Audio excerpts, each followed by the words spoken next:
예, 안녕하세요.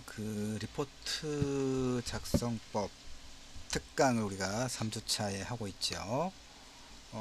그래서 이제 3차 시, 어, 1차 시에는 리포트 작성법 특강, 이론, 어떻게 쓰면 좋겠는가를 간략하게 주의할 것들 설명했고요.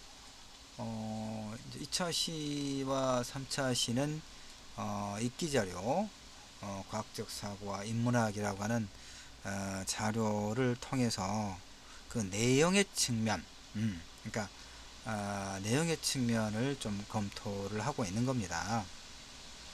그러니까 논증은 다시 말해서 논증적 에세이는 무엇인가에 관한 그 글쓴이의 명료한 주장이 필요하고, 그 다음에 그 주장이 자신의 주장이 옳음을 증명하는 것이 논증이라고 그랬고, 그래서 이제 어떻게 증명하냐, 어떤 객관적 근거와 자료들을 제시함으로써 그걸 자신의 주장의 옳음을 뒷받침하는 것이죠. 그래서 이제 형식의 측면에서는 1차 시에서 강조했던 거, 그 다음에 2차 시 앞부분에서 이제 다른 학생의 그 좋은 평가를 받았던 논증적 에세이의 뭐 제목, 그 다음에 그 여러 번 강조했지만, 그 제목에는 논증적 에세이 제목에는 뭐가 필요하다고 했습니까? 두 가지 이야기했었는데, 논제, 지금 다루고 있는 그것이 무엇에 관한 것인가, 논제, 그리고 그것과 관련된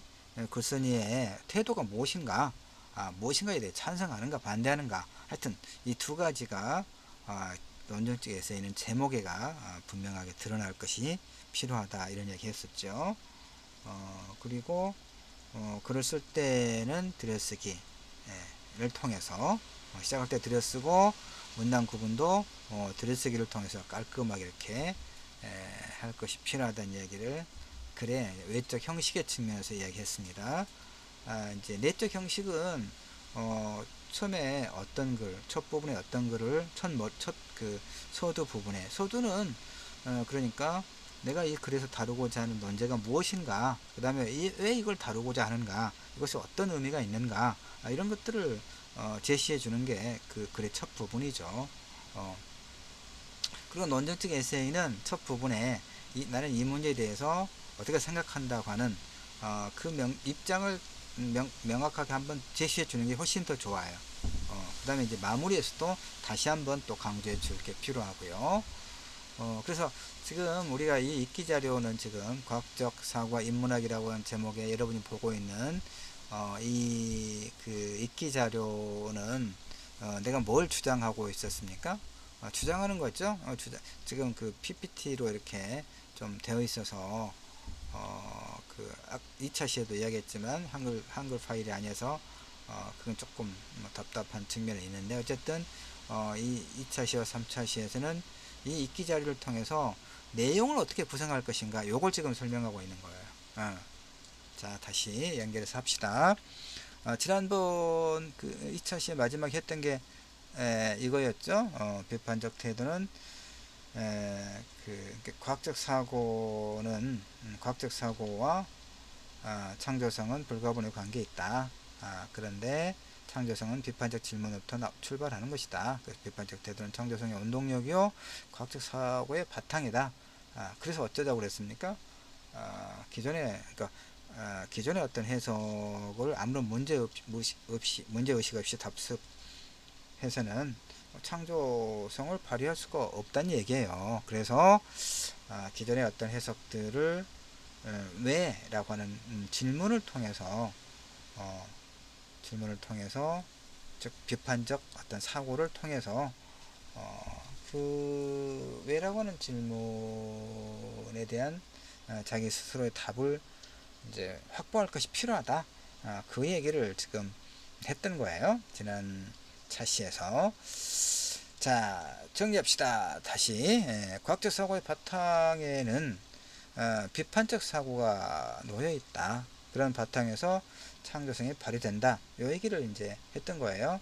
근데 하나 더 이제 추가할 것이 있습니다. 이것도 주장이죠. 그러니까 실제적인 주장의 핵심은 여기에 들어 있어요. 과학적 사고의 바탕에는 비판적 사고가 놓여 있고 그런 바탕에서 창조성이 발휘된다. 그래서 이제 그 비판적 사고가 필요하다라고 하는 것이 앞부분까지의 그 내용적인 측면에서의 핵심이었다면 이제 여기서는 뭘 지금 이야기하냐면 그것 갖고는 부족하다. 하나가 더 필요하다. 그 뭐냐? 성찰적 사고가 필요하다 이거예요. 성찰적 사고가 필요하다 이런 얘기입니다. 그러면 그게 또 뭔가 봅시다. 자, 과학적 사고와 성찰적 사고. 자, 성찰이란 뭡니까? 자기를 돌아보는 거죠. 인문학적 성찰은 사람이라면 누구에게나 요구되는 필수적인 요소라고 말할 수 있어요. 왜냐하면 인문학은 내가 누구인가 하는 그런 질문이기 때문에 그렇죠. 그러니까 인문학적 성찰이라고 하는 것은 이처럼 나의 존재를 돌아보는 행위다 이렇게 정리할 수 있죠.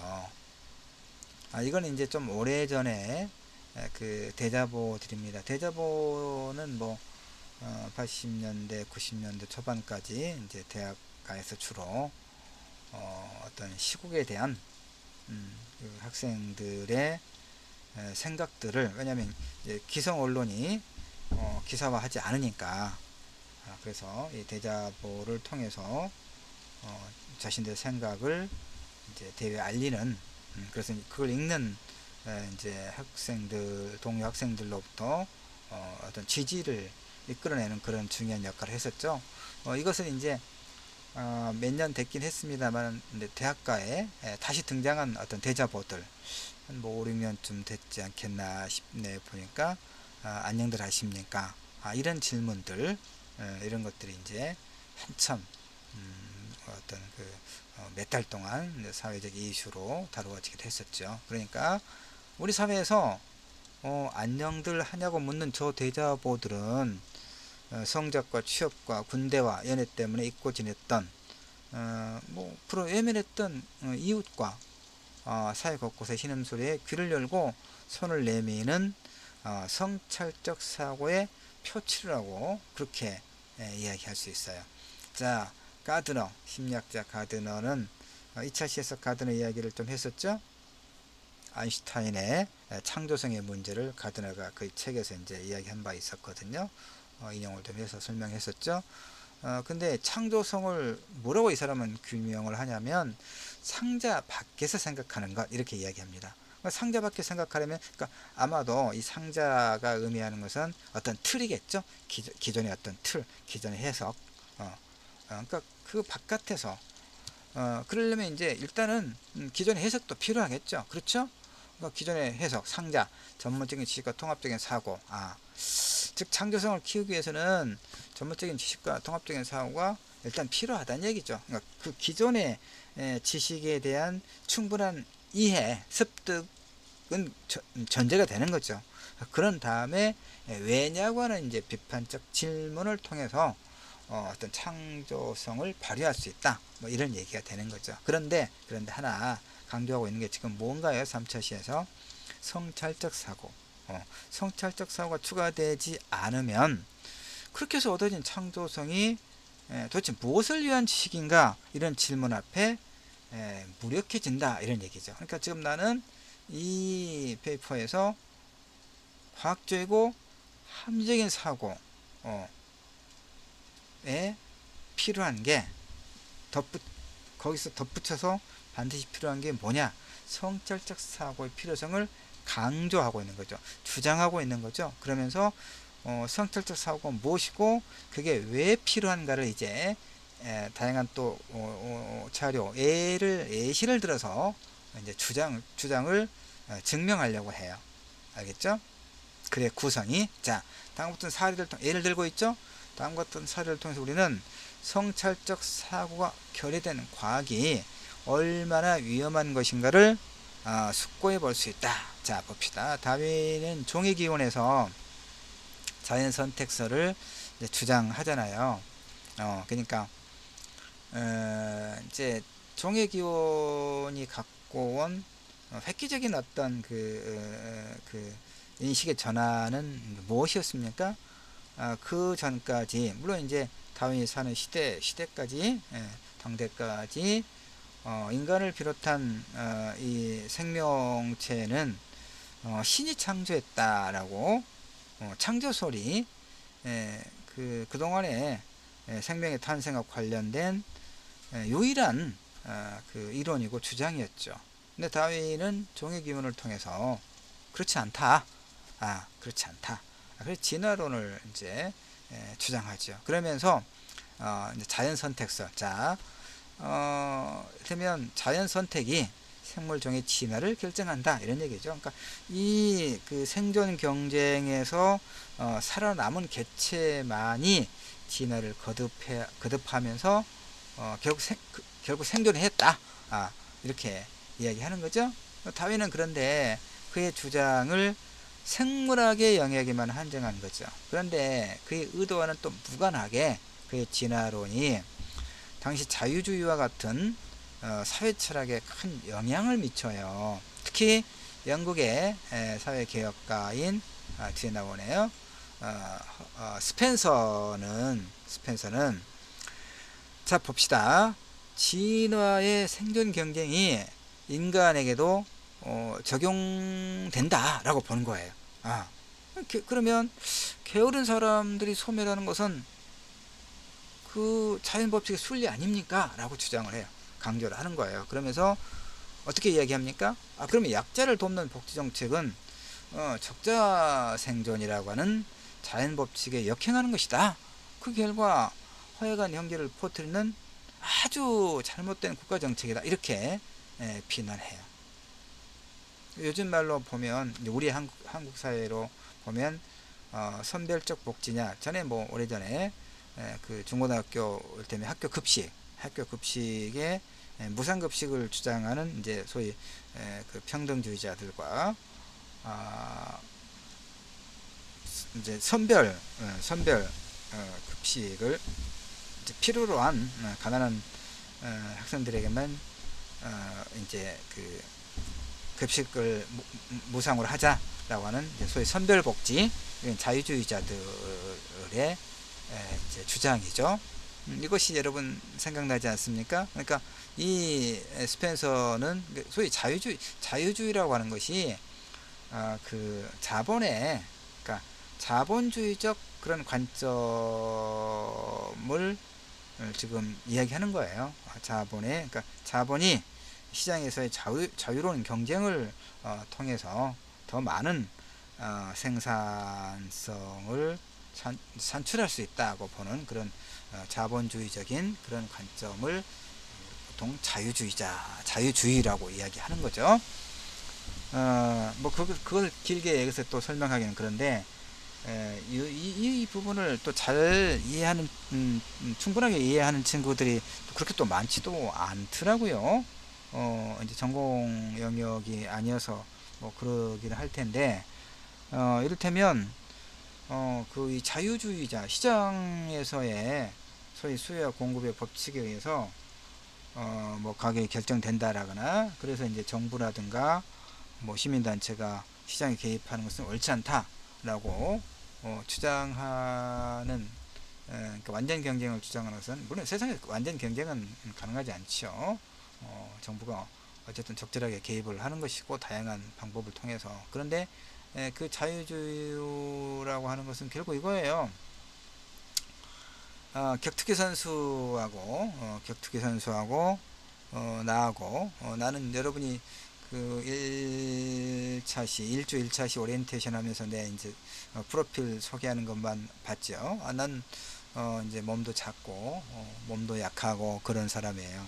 그러니까 나 같은 사람을 하고 링 위에 올라가서 격투기 선수하고 뭐 자유롭게 누가 쓰러질 때까지 항복할 때까지 그냥 두 사람의 가지고 있는 뭐 소위 말하면 어떤 그 기량대로 한번 그 붙어봐라 라고 그냥 놔두는 것하고 뭐 다를 게 없다 이렇게 비유적으로 말할 수 있죠. 자, 그 얘기는 뭐 지금 하는 건 아니고 어쨌든 지금 무슨 얘기 하고 있습니까?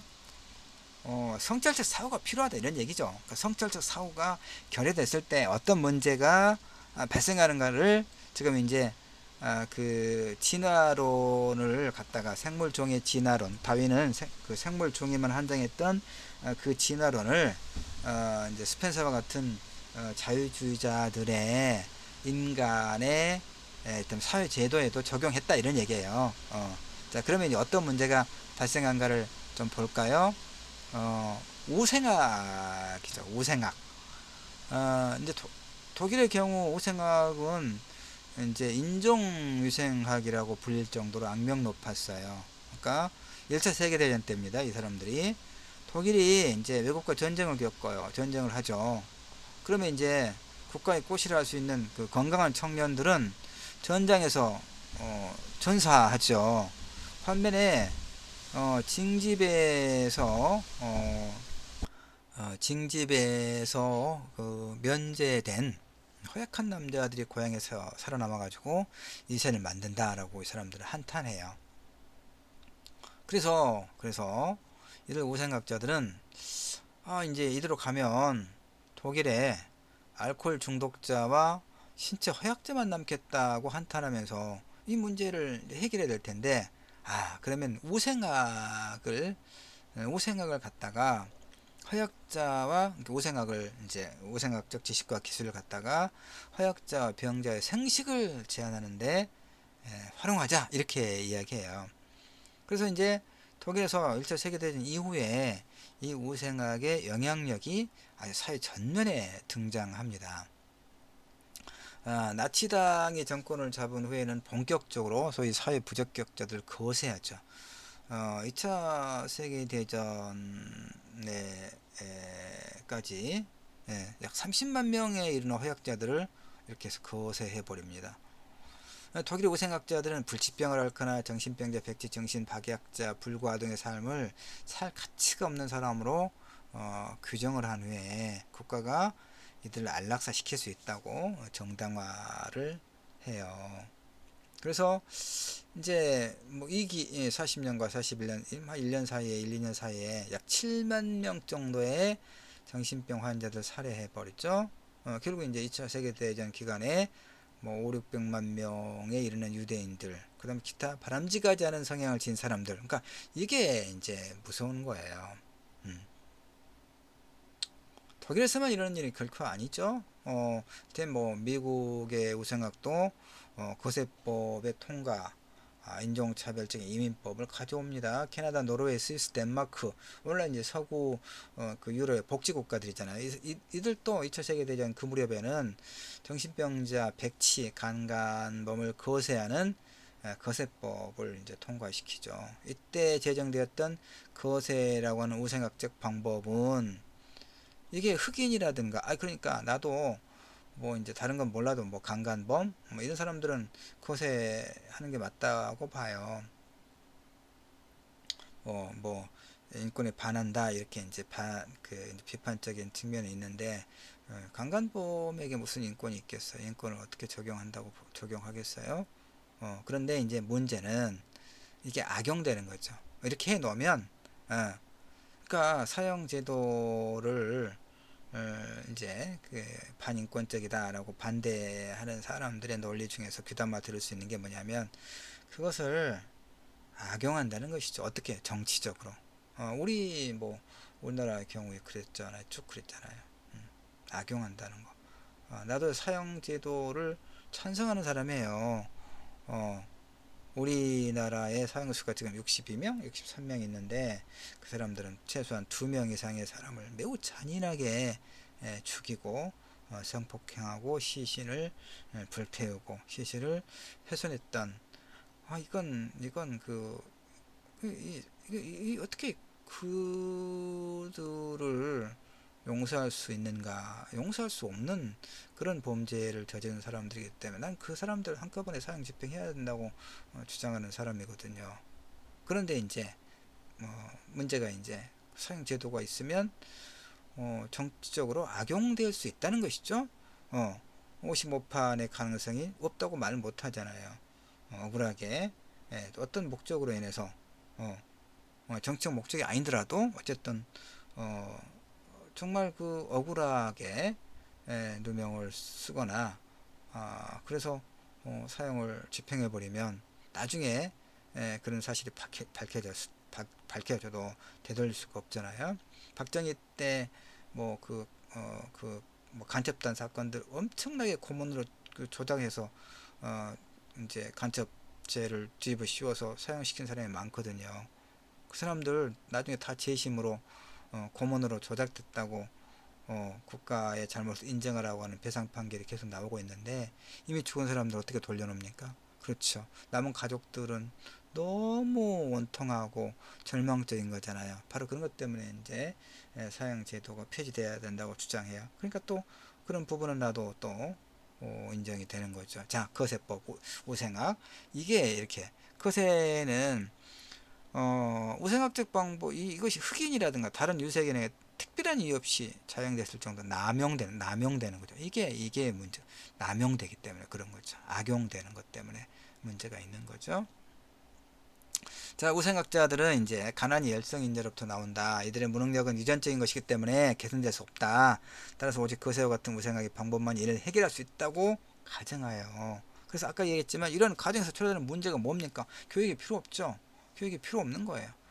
교육과 같은 사회적인 요소들을 무시하고 사람들의 사회적 조건을 모두 유전적 요인으로 돌려버리는 거죠. 어, 그럼 교육을 통해서 우리는 개인의 잠재력을 이렇게 능력을 향상하고 그것이 또 나름대로 사회에서 의미 있고 가치 있는 자기 나름의 삶을 살아갈 수 있는 그런 어떤 그 교육이라고 하는 것을 도외시해 버린 거죠.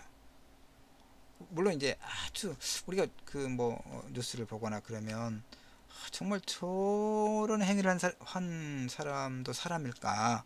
저들은 도대체 원래부터 저렇게 타고난 것일까? 악을 타고나는 것일까?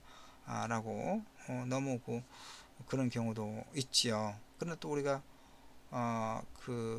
특히 이제 소년범 같은 경우 2차 시에 우리가 어떤 학생의 그 리포트를 조금 예시로 봤잖아요. 소년법을 개정해야 된다라고 했던 그 제목에 그러니까 소위 소년범들에게 그 기회를 주는 것이 바로 이거죠.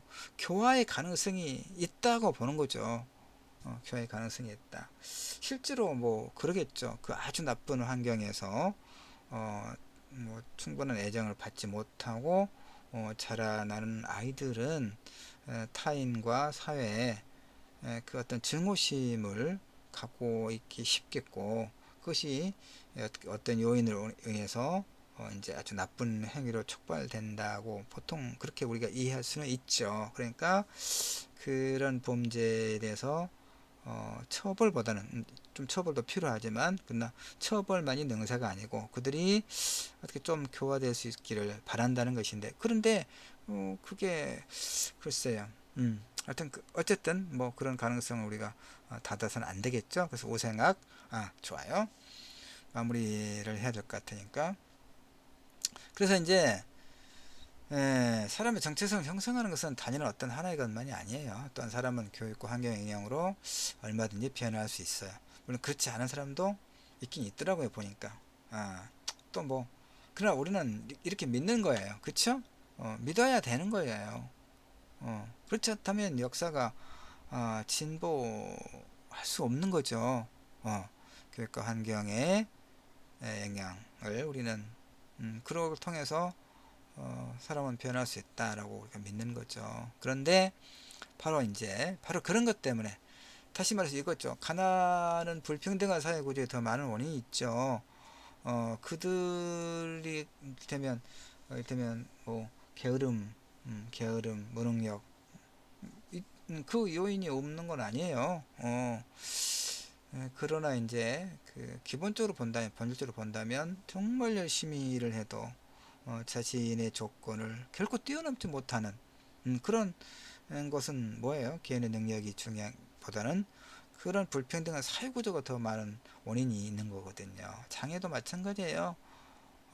이게 이제 내가 장애학 뭐 이제 이야기했나 안 했나? 장애학 한국 장애학회 문학분과 부위원장을 좀 했었는데 한 2년 했었는데 뭐 다른 건 아니고 그냥 장애학과 관련된 논문을 좀 쓰고 그래서 문학 쪽에서 그런 논문을 쓰거나 그 연구자가 없어서 내가 또 그냥 그런 걸 한번 했을 뿐이에요. 형식상. 근데 이제 그 공부를 하다 보니까 이런 거예요. 제가 장애인의 90% 정도가 우생학자들의 주장과는 달리 사고나 질병 등의 후천적 원인에 의해서 장애를 갖게 된 거거든요. 그러니까 장애 바로 그런 거죠. 이 말의 의미는 이제 사고, 여러 가지 교통사고라든가 화재라든가 추락사고 이런 것으로 인해서 비장애인들도 어느 순간 장애인이 될 수 있다 이런 의미죠. 그 장애인은 이를테면 장애를 갖고 있는 사람은 이런 우생학자들의 주장에 의하면 다 무가치한, 무용한, 쓸모없는 존재라는 얘기죠. 그게 아니죠? 바로 이런 것들. 예. 그래서 이제 정리하면 비판적 사고, 합리적 사고를 기반으로 하는 과학적 사고는 어떤 사고? 성찰적 사고를 바탕으로 하는 소위 인문정신과의 만남을 통해서만 인류와 세계를 위해 의미 있고 가치 있는 창조적 결과물을 산출할 수 있다. 이렇게 지금 주장하는 거죠. 주장하기 위해서 여러 가지 근거, 자료를 제시했었죠. 이게 이제 논증적 에세이다 라고 하는 겁니다. 자, 3차 시에는 내가 특별히 그 리포트 작성법 특강과 관련된 이야기들을 하고 있어서 한 1분 정도 음악을 듣고 마무리를 하고 있습니다. 매번 그러면 그것도 짜증나니까 3차 시에만 할까 해요. 그래서 우리가 듣다만 게 비발디의 사계 중에서 여름이었죠. 뭐 조금씩만 들었었는데 한 1분 정도만 듣고 이제 3차 시도 끝내고 3주 전체적으로 끝내려고 합니다.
네, 여기까지만 들을게요.